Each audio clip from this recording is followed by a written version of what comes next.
in the European Championships. Now let me tell you what happened in this game. England scored in the first 20 minutes and were 1-0 up. Sorry Paul, you know that Scottish kind of heritage, I'm afraid, will be wrecked for a minute. And England went 1-0 up. Now a little time later in the game, just after half time, Scotland won a penalty.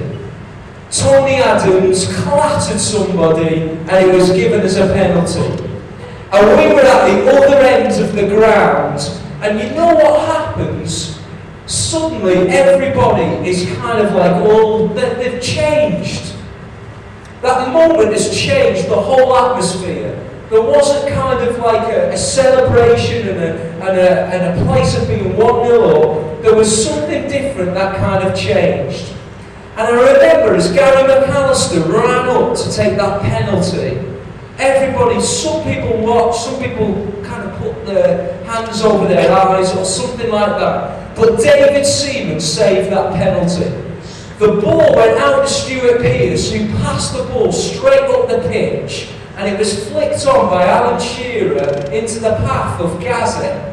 Gaza flicked it over somebody's head and then volleyed it into the back of the net and then came and landed about 4 rows in front of where we were on his back after he set England 2-0 up against Scotland. Now, the other thing I used to do about it before the days of Sky Plus, I used to have a video recorder.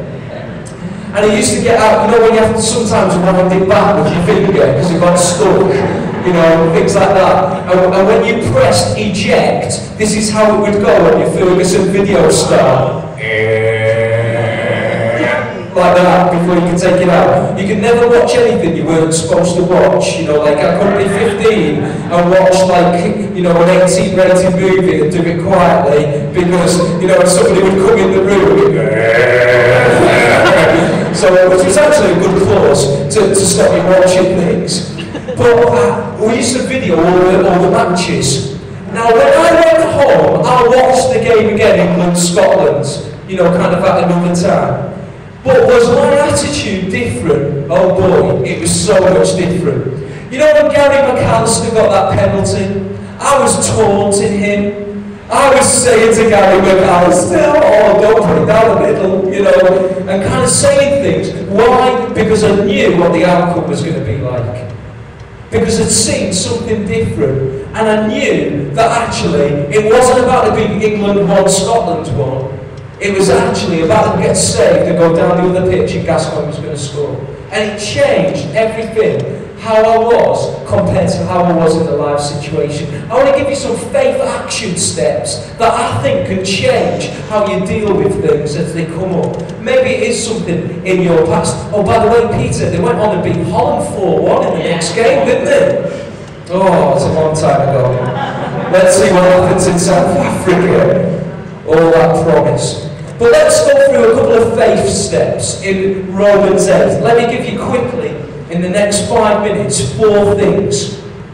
The first thing is in verse 1, because in Romans 8, verse 1, it says this: therefore there is now no condemnation for those who are in Christ Jesus. Do you know something? It's time to get over it.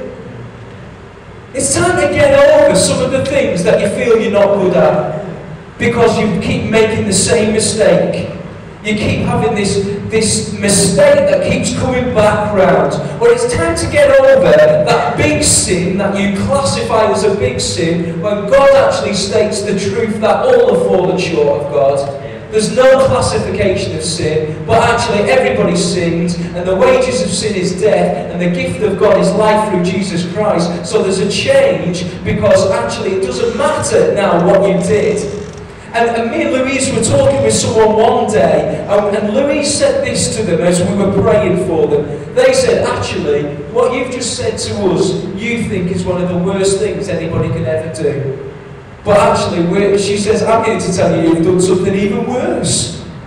So I was kind of a little bit taken back as we're kind of praying and counselling and ministering to somebody who's crying and is broken, and Louise then says, you've done something even worse. And I went, oh no. She said, actually, all of our sin put Jesus on the cross. All of our sin killed him.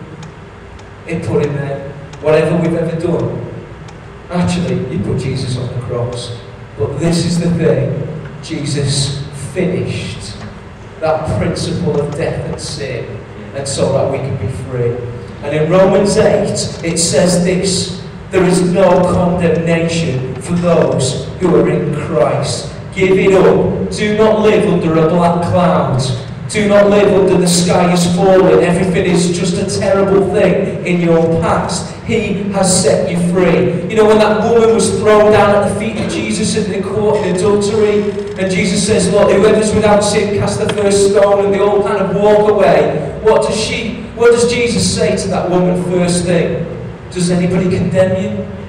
Does anybody condemn you? Is there anybody here who's going to condemn you? No. Then neither do I. Go and change your life. Go and make a new start. Go and be something different. First thing, first faith action step to give up your ghost is don't live under a black cloud. Don't live under past mistakes, because there is now no condemnation for those who are in Christ Jesus. Somebody I was chatting with over the Christmas time, and I just said to them, do you know, why don't you just come back to church? And they said, yeah, John, I know it's the right thing, but I just don't want to go there because I know that people will judge me. I said, I don't even think anybody knows what you've done. And he says, no, yeah, I know it's